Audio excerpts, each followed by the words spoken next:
Professor Barish, ladies and gentlemen, students at Kungsholmen, it is a great honour for me to welcome you to our school. We've been looking forward to this day for some weeks now, and we have our young natural scientists to thank for this.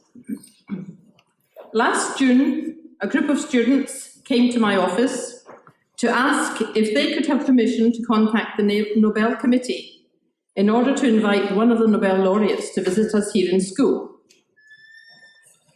I gave my permission to do so, but at the same time I explained that it's pretty difficult to get a visit, as the Nobel Committee have a busy programme for the prize winners. Fortunately, that didn't put them off. They had the grit and determination to go ahead and work for what they believed in, and they succeeded. I guess they showed a little of what's required to keep going with research in gravitational waves, although that took a bit longer to attain success. Our school vision is education and culture for an active influence in a globalized world. We encourage the students to collaborate and think that they will reach better levels of knowledge and understanding if they work together. I assume that the world of research works like that too, and understand that you've worked with many researchers in several countries over the years. As you can see here, we have a majority of female students in our school. And I've got one question for you. How many females were in your research teams? For me, it's important that we give our female students aspirations for working in research too. So I look forward to your lecture today and hope that it will inspire our students today. And once again, many thanks for coming to our school. I would like to begin, as I will end this introduction, by thanking Professor Barish for being here today. It is both immensely inspiring and humbling for aspiring scientists to hear from someone so accomplished and celebrated in their field. I would also like to thank the Nobel Foundation for putting KG Symposium in contact with Professor Barish and for being very helpful in making his visit here to Kungsholmens Gymnasium possible. The board of KG Symposium is also very grateful that students like us receive support and encouragement from the KG community for projects like this one that inspire, that promote and encourage student initiative. We at KG Symposium consider it a great privilege to be able to work with all these dedicated people in order to present individuals and ideas that represent the best the world has to offer in order to inspire and inform our fellow students and ourselves.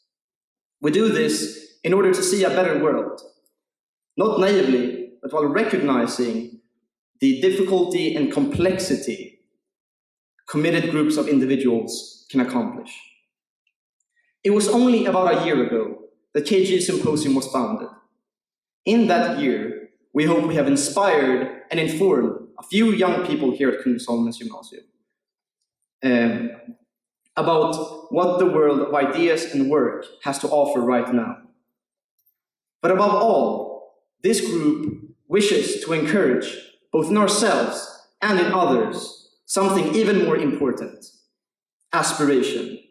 Aspiration not only to be better personally and in the future professionally, but to be wiser people. because without wise aspirations, without a creative and pioneering spirit, it might as well be in vain that we spend a large part of our wake hours acquiring knowledge. Therefore, we want to establish a link between theory and practice, between school, academia, and work. And we can't think of anyone more inspiring than Professor Barish, a Nobel laureate in physics, who was one of the fathers of LIGO, whose work in physics is both a key crossroads and a bridge to the past and present in that field, to be our capstone speaker after a year of inviting other inspiring and aspiring individuals. I would now like to hand the podium over to Professor Barish. Please give him a big round of applause.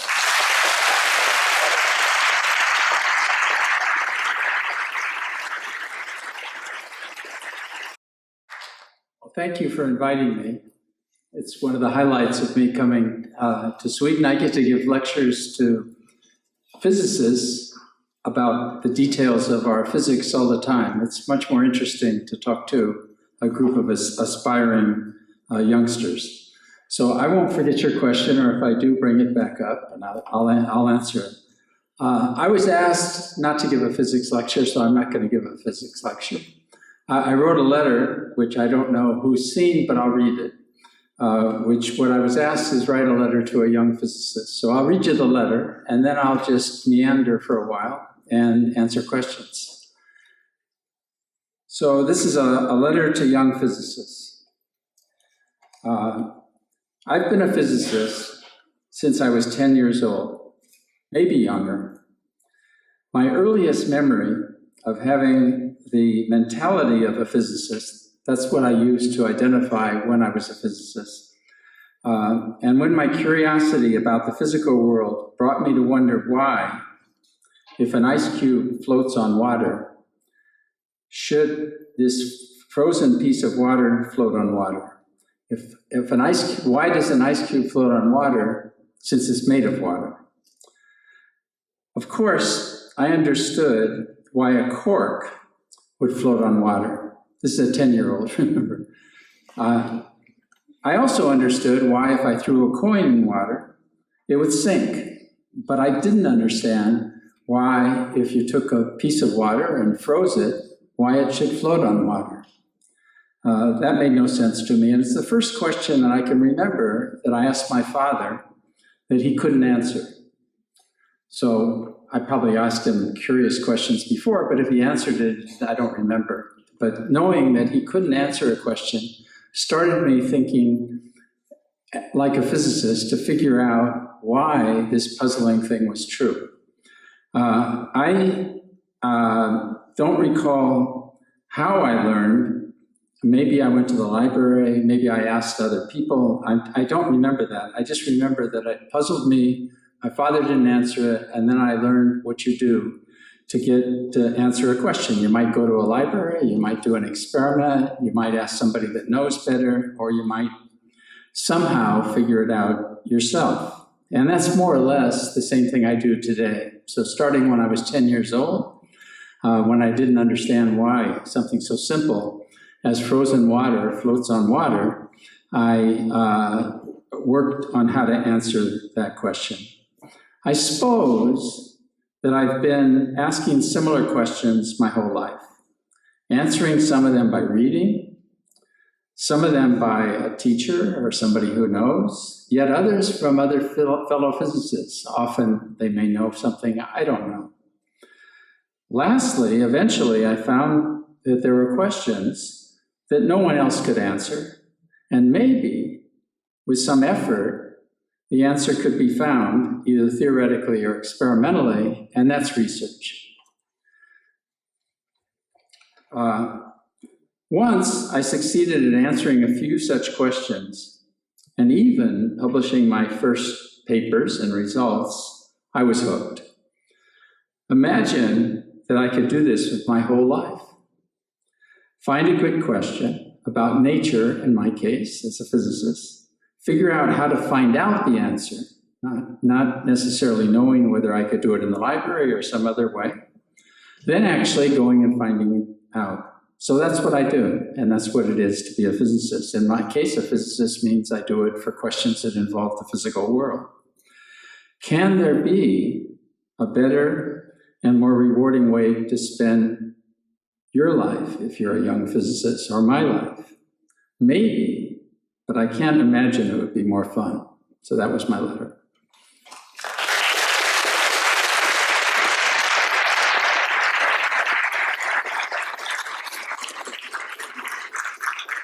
So maybe I'll follow it by tracing my life a little bit from the time I was 10 years old. When I was 10 years old, if you asked me what I thought I'd do with my life, I don't know if it was exactly at 10 years old, but when I was young, I thought that I would be a writer, that I would write the great novel. That was always my aspiration. I loved to read. I didn't know what a scientist was or how to do science. My parents were not highly educated, so I didn't have special mentoring of any sort. I was very good at math and the tools that you need to do science, but I didn't really understand what it was to do science. Yet I loved to read, and I was always reading, and I especially loved storytelling. So I read many novels from the time I was very, very young, and my goal was to write such a novel myself. That's what I thought. I was born in the middle of the US, in Nebraska, and my family moved for reasons of better jobs to California, which was a good move. California is a great place, when I was just about 10 years old. So at about 10 years old, we moved to California. And in California, I went always to what we call public schools. And I went to school in an area which a word you'll hear of. I lived in Hollywood, California. So that's where I lived. I grew up then studying all the things that you do in school. And while I was in high school, I decided I wouldn't be a writer. Why did I decide I wouldn't be a writer? Probably for a stupid reason, but it was because I had a high school teacher in a high school English class who gave us a book I probably shouldn't have read at that age. And some of you might have read it, I don't know. It's Moby Dick. Moby Dick is a fantastic novel, actually, but not for a 15-year-old. Maybe you're good enough, but at 15 years old, it was very difficult for me. There's a long chapter about a white whale, describing all the details of the whale, which is he's very important in the story. But for me, as a 15-year-old or 14 or whatever I was, it was the most boring thing I ever did with my life. So I decided I wasn't going to be the great writer. I should instead do something else, but I didn't know what, except that my talent was in two areas. I was a tennis player, but I didn't think I could make a life out of playing tennis, even though that's what I spent most of my free hours on. And I was good at math and all the related subjects that came with it, the scientific subjects. But I didn't really know that I could do science in the way that I do now as research. So, but I knew I had to make a living somehow. So I thought I would be an engineer. By the way, my life would be different, and I hope it's different for many of you, if you have somewhere along the way a mentor who helps you and guides you and gives you advice and understands your talents and can point you in some ways. Unfortunately, I didn't have that. Luckily, I blundered my way to where I am. So it's not necessary to have that. It's just very, very helpful, I think, to have a good mentor along the way. Anyway, I was a good student, graduated from high school and went to university. I went to the University of California in Berkeley, California. And when I started university, the only way I knew to be a student who would use my abilities in math and so forth was to be an engineering student. So I started in university as an engineering student. That was freshman class, 18 years old or 17 years old. And I started as a student in engineering. As a student in engineering in university, you took mathematics. That was good. I liked mathematics, physics, chemistry, and 2 engineering courses.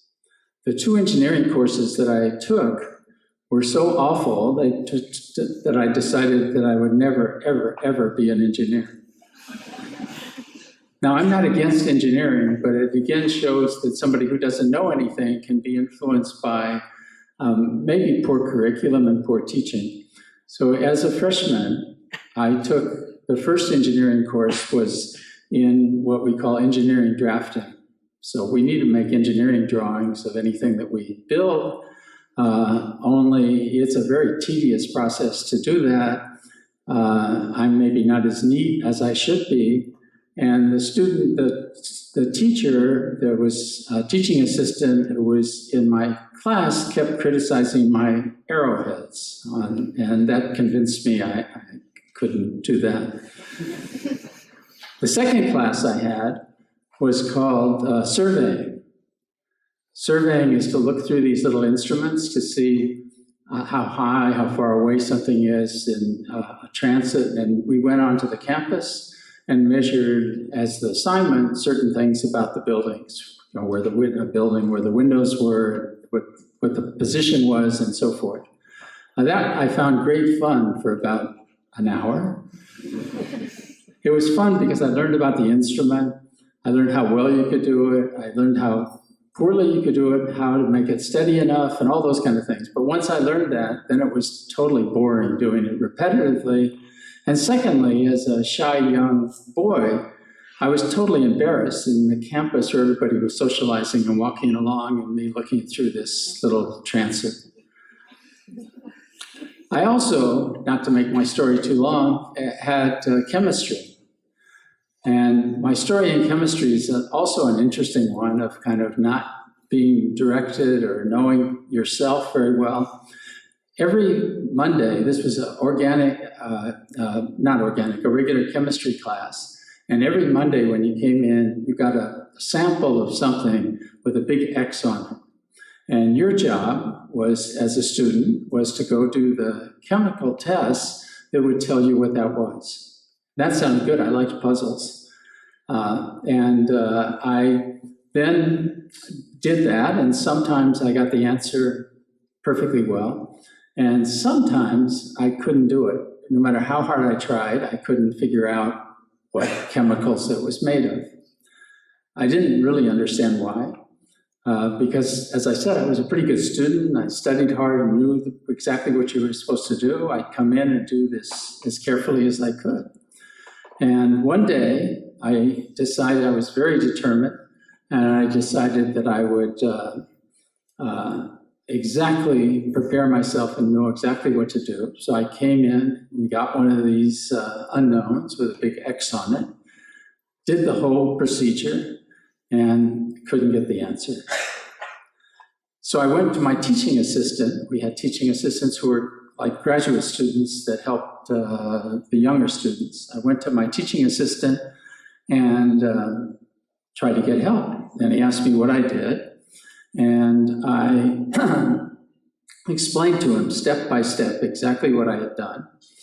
Of course, what I said was exactly what you were supposed to do because I had read it carefully and I understood why you did it even. But I didn't get the answer. So he decided and told me that the reason must be because I didn't clean my beakers well enough. And so I decided that since I wasn't a good enough dishwasher, I shouldn't be a chemist.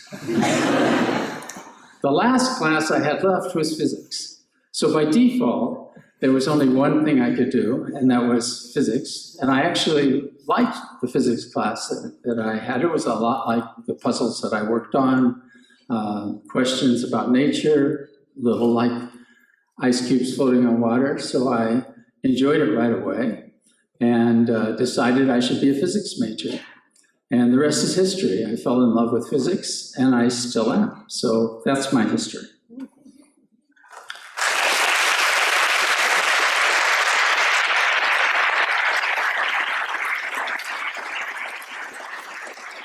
So maybe just a little bit about then what it's like to be a physicist.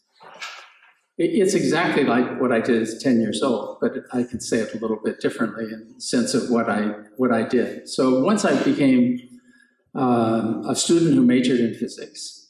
Then the first part is very academic. I studied very advanced physics classes. I could understand questions like why, not just what happened. I mean, I understood when I was young that the reason ice cubes float on water is that they expand a little. Water expands a little bit when it freezes. So it's a little lighter and it floats on water. I didn't understand, however, why it expands, and that's a much harder question, but it's the way physics works. You answer one question in front of you, like why ice cubes float on water. Okay, the answer isn't too hard, it expands a little bit. The harder question is why does it expand?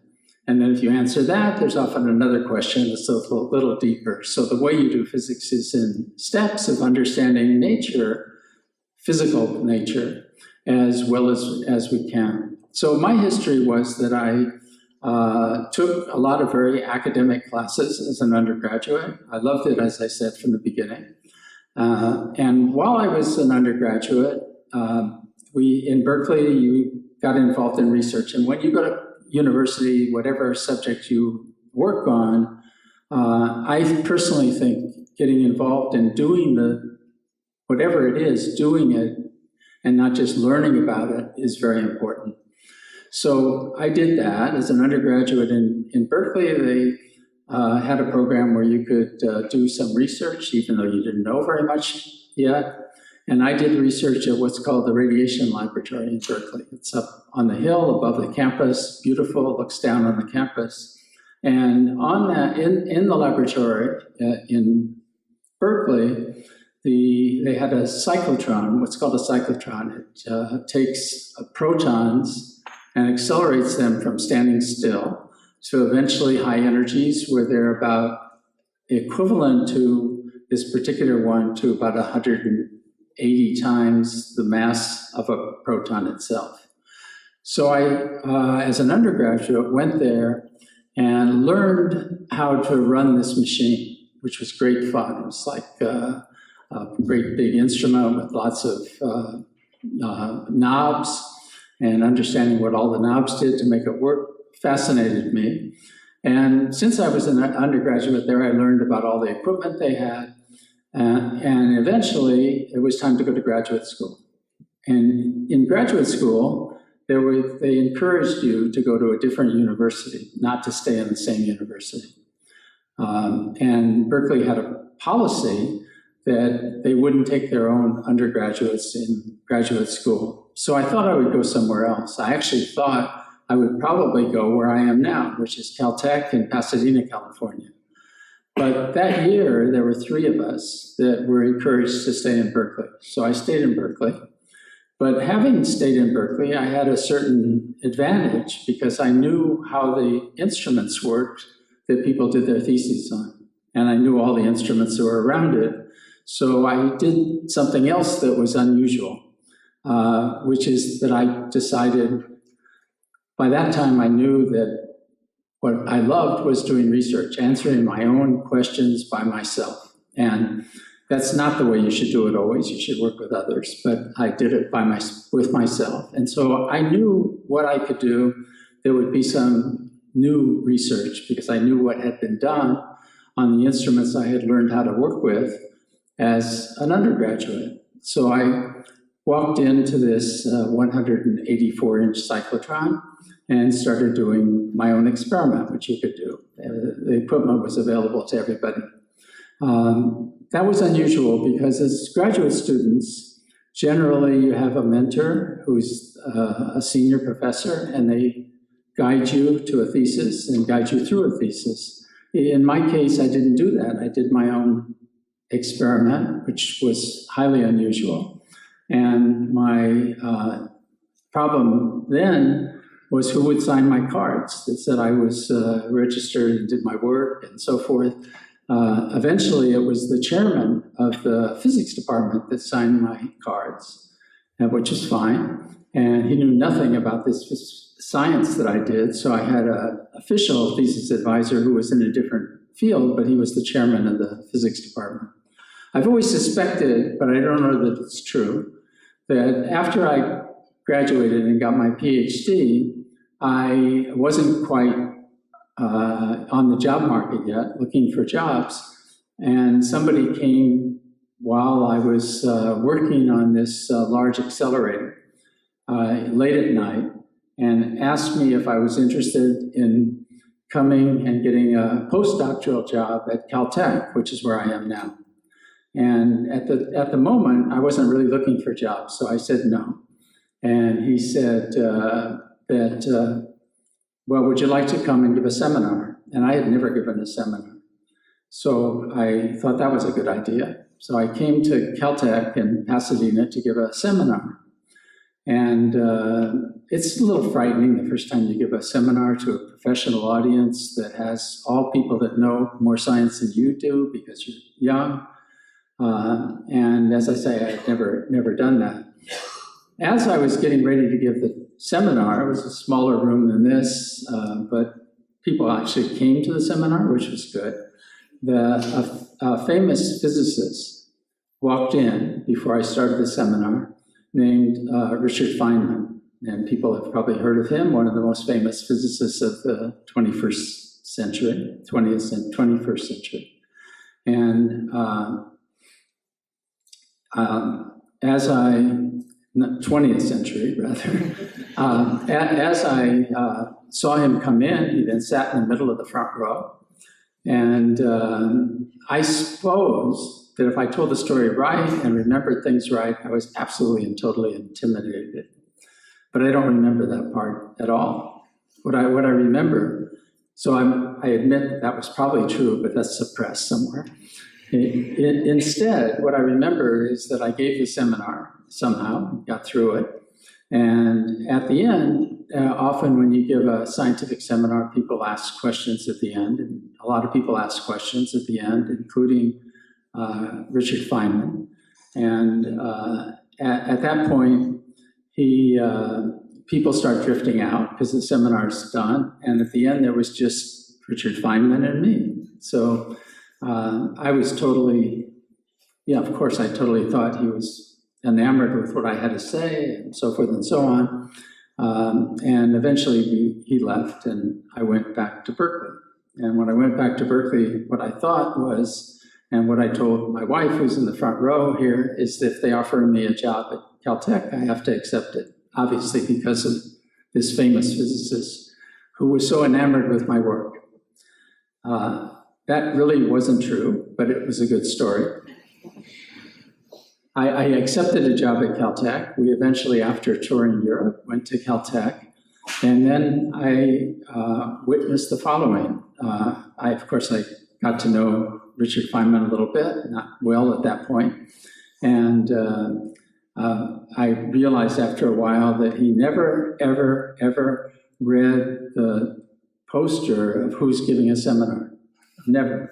Instead, he just automatically went to 2 seminars every week, which was the physics colloquium and a seminar in the kind of physics that's done when you use particle accelerators.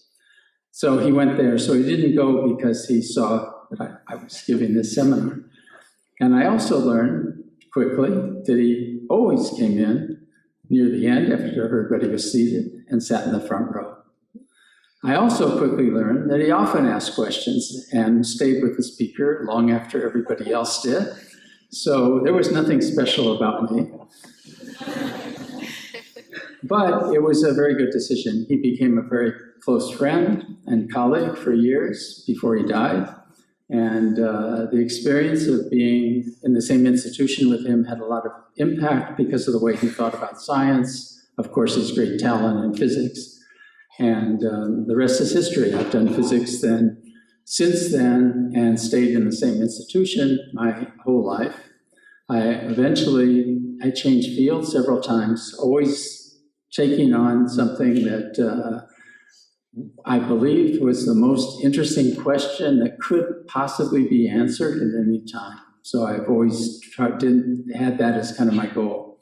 At one point, a little more than 20 years ago, that question was a question that had been posed, not a question, an idea that had been posed as part of the theory of general relativity by Albert Einstein. In 1915, he developed a new theory of gravity, more than 200 years after Sir Isaac Newton had put forward the most successful physics theory ever, which was his unified theory of gravity, which explained why how the apple falls out of the tree to the earth, or why when you jump up, you get pulled down to the earth, how the earth goes around the sun or the moon around the earth, and had a universal formula for that, which worked beautifully. And for more than 200 years, that was the theory of gravity that was used to explain almost everything in nature, even the tides and the planets and so forth. So then Einstein came along in the early 1900s, and there was only one puzzle in nature, only one place where Newton's theory didn't quite work, and that was the orbit of Mercury, our smallest and closest planet to the sun, goes around the sun. The place where it goes around and comes back is affected by the position of all the other planets. And you get almost the right answer, but not the right answer using Newton's theory of gravity. At the time, it was believed that that was probably due to the fact that there was some unknown planet or matter between Mercury and the sun. It was even given a name, and some of you may have heard that name. It's called Vulcan. You may have heard it from a particular television program. But Vulcan then was the planet that no one had seen, and people believed that it was probably there, but hadn't been done well. And even after Einstein's time, there were special missions by NASA to look for Vulcan. So anyway, when Einstein came then, he did a totally paper exercise because there were no physical phenomena that weren't explained except this one little one. And he made a completely new theory of gravity. And I would say it was based on two things. As an amazing physicist, it was based on two things. One is that Newton told you that when the earth, when the apple falls out of the tree, or when you jump up, the earth pulls you down. And you learned that as school kids. But just like the ice cube question, the next question is how? What does the earth do to pull you down? Newton never explained that. So as a physicist, that's what you have to ask next. And basically that's what Einstein did. He asked what and how and why the apple would be pulled down to the earth. And what he came up with is a very obscure and difficult mathematical theory, which I won't describe at all, but you've heard the words, curvature of space-time, warpage of space-time, and so forth. So the idea basically is that the Earth itself affects space around it in a way that the apple gets pulled to the Earth. That's his theory. That theory was not highly popular when he introduced it, and it did get the right answer for Mercury around the sun, so that was a success. Hardly a good reason to throw away a theory that was more than 200 years old and had been so successful. It made two other predictions. It predicted that because of the way Einstein believed gravity worked, which is the curvature of space around an object, that it didn't matter whether the apple weighed something when it dropped to the earth or it weighed nothing because it was brought to the earth by a curvature of the space itself. So the conclusion of that is that I don't need an apple or an object that weighs something. I can use light itself, and light itself would be attracted to the earth. And he calculated then a way to test that, and that was to watch the sun as we had a full eclipse. And when we have a full eclipse of the sun, watching exactly somewhere on Earth, knowing ahead where they are, a star going behind the Earth. And because of the curvature of space-time around the sun, the light would bend a little bit as it went around the sun. And he calculated exactly how much it would bend, proposed what had to be measured, and a British physicist named Eddington went to the southern hemisphere with an expedition and measured that, and it was exactly as predicted by Einstein. And that's what made Einstein famous, really, was the curvature of light. His theory made one more prediction. So this was 1916, 1 year after he introduced general relativity. And that was that gravity, just like electromagnetism, because the equations have similar form, must have waves. So we all know electromagnetism has waves. We have radio waves, microwaves, X-rays, all this light that we see.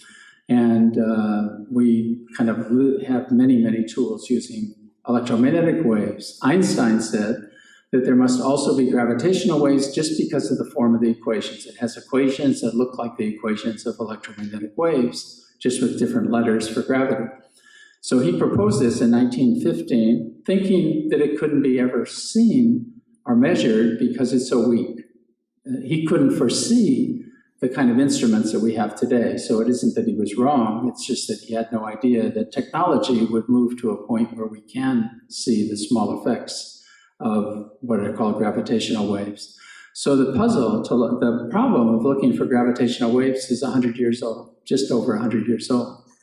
And we started working on it a little over 2 decades ago, when we had the tools and the techniques to try to do it at the level where you might see gravitational waves. We thought it might take a few years, not 20. It took over 20 years, and we succeeded 2 years ago. So that's basically, and since that time, I give a lot of talks and blah, blah, blah, because it was considered a very big discovery. Why? Because first, it shows that we understand a basic theory of physics, and now we have to understand it very much more, and studying gravitational waves is the way to do that, and that is to understand how correct or whether there's a theory that's better about general relativity.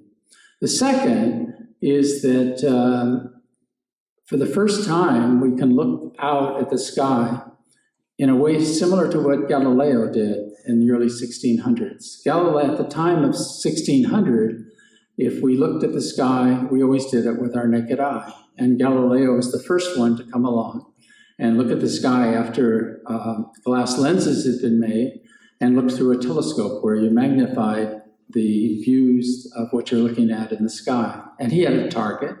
He looked at the planet Jupiter. And the very first time he looked at Jupiter, he discovered something. He discovered that Jupiter has moons, actually 4 moons. So that was a discovery made in 1600. And if you trace now, that's really the birth of modern astronomy. And now we know an incredible amount about the universe around us from using various versions of telescopes. For the first time, we now can look at the sky with a different view. In a sense, what we've done is, for the first time, look at the sky through gravitational effects instead of electromagnetic radiation. And that's why it excites people so much. One, it's connected to Einstein. Everybody's always thrilled by that, and proves a theory that Einstein had 100 years ago. That's very dramatic. But the real science, because everything leads to the next step, is that for the very first time, and it's going to take a long, long time in the future, just like it has for astronomy, that we now have a completely new way to look at the sky and what's there. We only see in the sky with electromagnetic radiation a few % of what's there. We know most of it is dark to light, and so we don't see it. And so for your generation, as you grow up, you're going to read about new discoveries that are made with gravitational waves almost inevitably and beyond your lifetimes. So that's where we are. And with that, I'm done. You can ask me questions.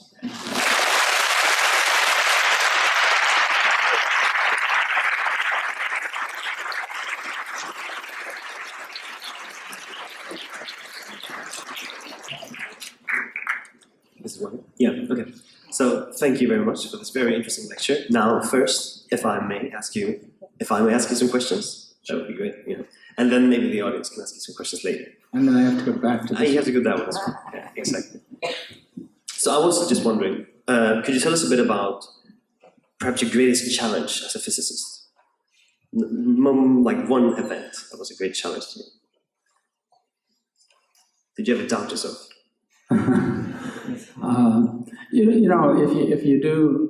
If you ever doubt yourself, of course you doubt yourself for reasons that aren't because a physics problem is hard, because if you're doing research, so nobody else has the answer, so you have to expect that you might not find the answer either. I think the hardest problem where I really thought I could succeed and do something maybe as good as seeing gravitational waves was 10 years that I spent failing to look for something. And that was, I don't know what my emotional reaction was exactly, because I was hard doing it and no one's done it since. And that is that we have a puzzle in nature, and that is that magnets, charges come in just a charge. You can walk across a room with a rug and touch a doorknob and get a little shock. That's a single electric charge. And we have equations for electricity and magnetism that are identical except for one part of the equation, where one of the equations, called Maxwell's equations, that describe all of electromagnetism. One of the equations has on the right side the electric charge. Another equation, otherwise they'd be totally symmetrical, there's 4 equations, has on that side 0. And that's because we've never seen the equivalent of a single magnetic charge. Every time you have a magnet, there's a north pole and a south pole. If we cut it in half, there's a new north pole and south pole, but there's always a north pole and south pole. In the 1980s, there was an idea that these monopoles, magnetic monopoles, do exist, and they were responsible for, in this theory, which turns out to be a theory that may have some truth, but this wasn't the right story, that the magnetic monopole was part of the theory that would describe what we call grand unification, the thing Einstein worked on the last 40 years of his life, taking the equations that we have to do different things in physics and bringing it together into one big theory. And these monopoles would have a particular feature that'd be very heavy. And so I went and spent 10 years of my life, luckily in a nice place in Italy, looking for these magnetic monopoles, and failed. We looked and looked and looked, and by looking, I mean we did an experiment, made it more and more sensitive, never quite found them. And so in a sense, it was probably not quite your question, but it was my biggest failure. But I don't declare it a failure. I learned a lot about Italy. And we, by doing that, did something that nullified an idea, which also can be important. Thank you. So maybe, Leslie, do you want to ask your question again? Or do you remember? Yeah. So the question at the beginning was one that we even were asked today in a news conference, a little different, and that was in the news conference today, why are all the Nobel Prize winners essentially male? Not only are they male, they're white male, and they're old. So, but so that's the question that should be asked. Why are they old white males always?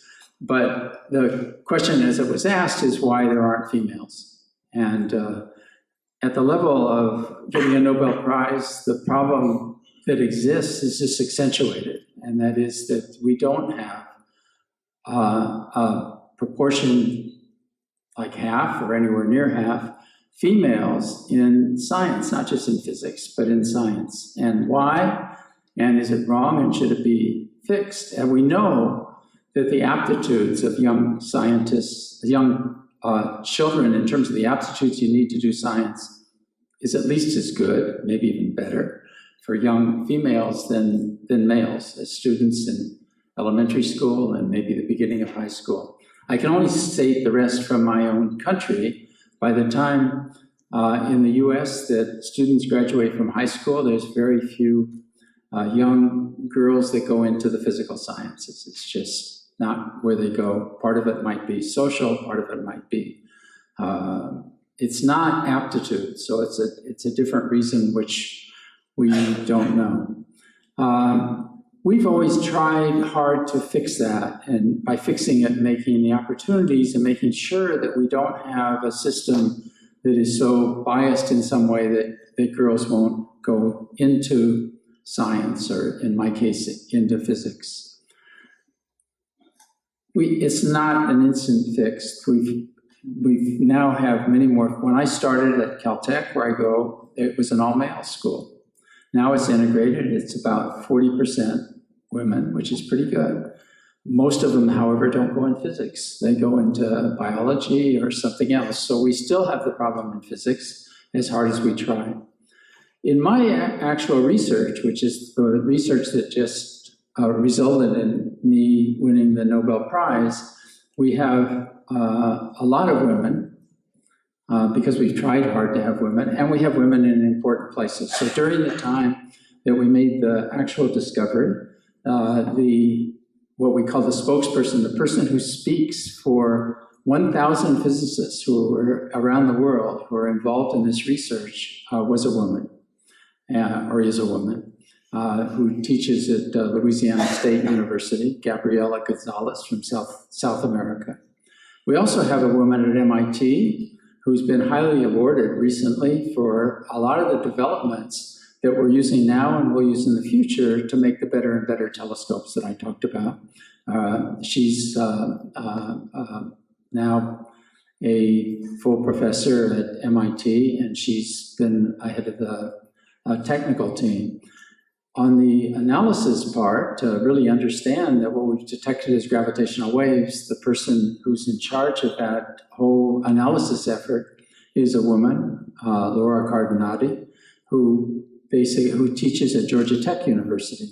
So we are doing pretty well, but not in terms of 500 out of 1,000 physicists being women, but at least we can say we're trying hard to have as many as we can attract. But the women who have gone into it are doing extremely well, at least as well as the men. So that's the best I can offer. Thank you.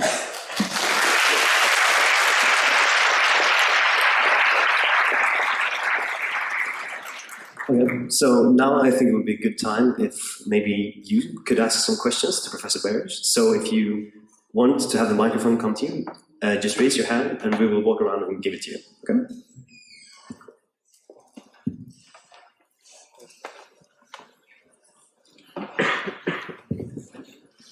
Hello. Hi.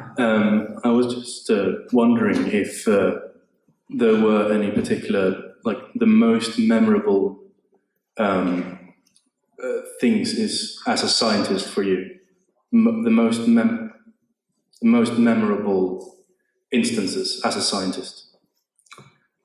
Well, I would say I can't beat the fact that after more than 20 years, we discovered gravitational waves, and it came in a very dramatic way. We measure or look for gravitational waves by building an incredibly sensitive instrument, two, one that's in the state of Louisiana, one that's in the state of Washington. And we've looked for more than 20 years as we built this, continuing to fail, to see a little bit like when I looked for magnetic monopoles. But in this case, we've known how to make it more and more sensitive. We also have a little bit better guidance in terms of when we might see it. I always thought, because if you do something for 20 years, I don't care if it's science or anything else, you have fantasies about what you're going to see. And I always had more or less the dream that we would start seeing something that maybe could be gravitational waves or maybe not. And that would give us some motivation and maybe some hints how to make the apparatus better, and we keep working at it and eventually convince ourselves that we have seen what we have. We got extremely lucky as we built an instrument where at some point we decided all the ways we could make it better, and we made it much better than it was before, turned it on, and within days there was not only a signal that was gravitational waves, but a gigantic one and looked just like we expected from general relativity. That was rather dramatic. However, it wasn't a totally dramatic moment for me because I immediately was concerned maybe we got the wrong answer, we're being fooled, or we're fooling ourselves. And so I had a kind of delayed reaction, not the word we use is eureka. Some of my colleagues immediately were convinced. We spent about a month convincing ourselves that there was no possibility that we were being fooled, and what I meant by that was maybe some malicious hacker or student got into our data and just put it there because it's in the computer. And so we had to go through an exercise of looking at how the data got into the computer for that event and trace it back to the instrument itself. That took about a month's work. Secondly, how are we being fooled? And that was not, how are we fooling ourselves? That was the question of the fact that we had, as I said, rebuilt and put in a lot of new features that made us sensitive enough, but maybe the instrument in the meantime could generate things that looked like gravitational waves. And we had to, again, do an exercise over about a month to convince ourselves with this new instrument that it didn't make signals somehow by itself. At that point, we really knew that we had gravitational waves. And even though I can't say I had a eureka moment, I think over some period of time, it is the most exciting thing that I've ever done as a scientist.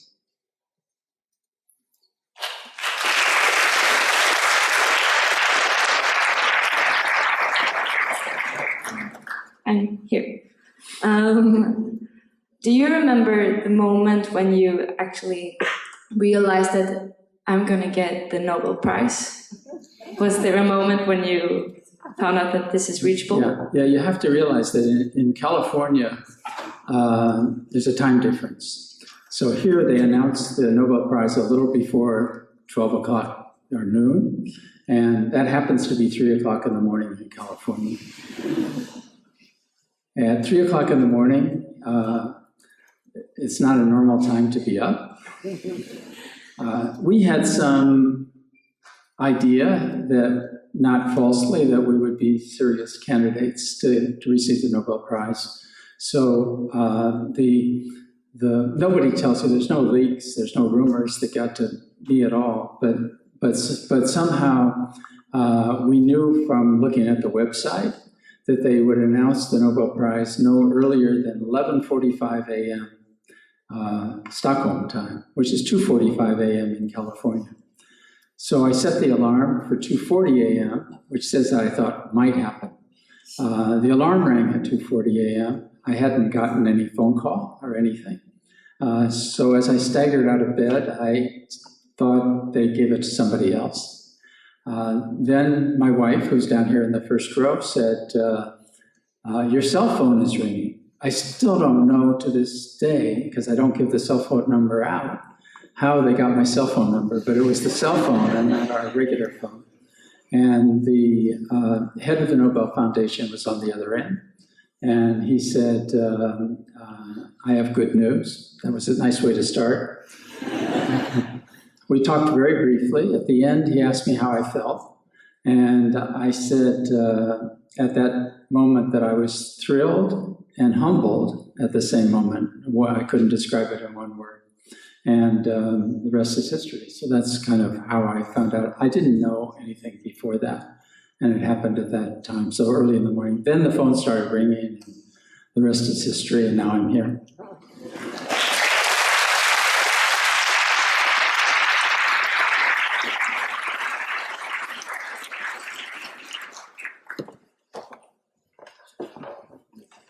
Okay, thank you. Just one final question, then I think we will have to end. What would you consider the biggest challenge of science today? Okay, I think the biggest challenge of science today, and I'm dead serious when I say this, is to realize that most of the population on the Earth doesn't understand science. And we have a duty to make sure that in modern society that science is taken into account properly in making decisions by our governments and by people themselves in their everyday life, that science is paid attention to. And it's the responsibility of scientists to do that. In my country, we have a problem. Whether global warming is true or not true depends on what political party you're in. That's obviously totally nonsense, which has to depend on whether the information is valid that says that the Earth is warming or not. It's a scientific question. If we have a society where they decide whether global warming is right or wrong based on whether you're a Republican or a Democrat, then something is really wrong in the system. I'm not saying anything about whether somebody could come to the wrong decision. And the problem is that we're not able and good enough at making a broad segment of our population, whether it's the ones who run the government or people that run newspapers or anything else, listen enough to scientists on questions that do involve science. The government in the US has made, as an example, and I pick it not to criticize the US, but just as an example, has no scientists, or 2 out of 500 in Congress. So in our Congress, there's only 2 scientists in the whole Congress, which means we have Congress and people making decisions that themselves don't have scientific background. Of course, it would be much better if we had more scientists in Congress, but without that, we need to be able to be listened to and talked to, and then most of us are so busy doing our own science that we don't spend our energy and effort doing that. And I think it's the biggest challenge, and it's a crucial one, that we, as scientists, have a responsibility to be heard and listened to in terms of questions that actually do involve scientific information, so that scientific information and the real facts are taken into account in decision making. I realized that as a result of winning the Nobel Prize, for the first time, people listened to me more than they did before October 3rd. And one of the things that comes along with that is then the responsibility, since people do listen to me at a news conference today, that I need to do more myself, because most scientists don't get listened to very much, in transmitting the scientific information that society needs to make it run itself better. Thank you very much.